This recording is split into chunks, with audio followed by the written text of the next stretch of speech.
श्रीराम समर्थ. मी सौ संपदा हेरंब वाटपे वास्तुसंपदा या यूट्यूब चॅनलवर तुमचं सर्वांचं स्वागत करते. 2026 या वर्षी हरतालिका व श्री गणेश चतुर्थी एकाच दिवशी आले असल्या कारणाने बऱ्याच लोकांच्या मनात संभ्रम निर्माण झालेला आहे. त्याकरिता हा व्हिडिओ आहे.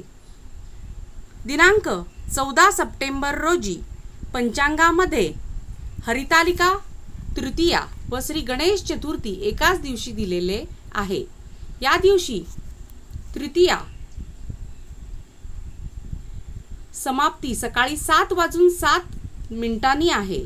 हरितालिका तृतीयेसाठी सूर्योदय व्यापिनी तृतीया आवश्यक असते, तर श्री गणेश चतुर्थी करिता चतुर्थी तिथी मध्यान्हकाल व्यापिनी असावी लागते.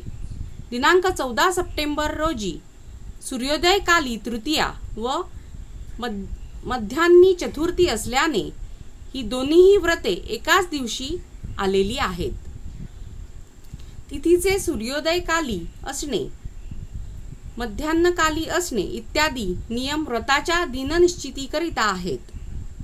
व्रतकर्त्याने त्या कालावधीतच पूजन करावे असे अभिप्रेत नसते.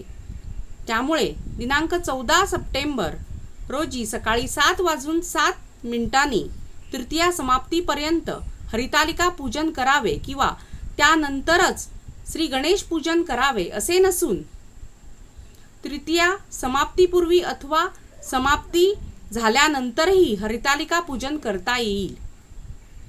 तसेच सकाळी 7:07 पूर्वी देखील गणेश चतुर्थी निर्मित पार्थिव गणेश पूजन करता येईल.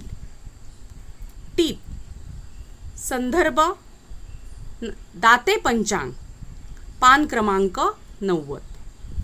श्रीराम समर्थ.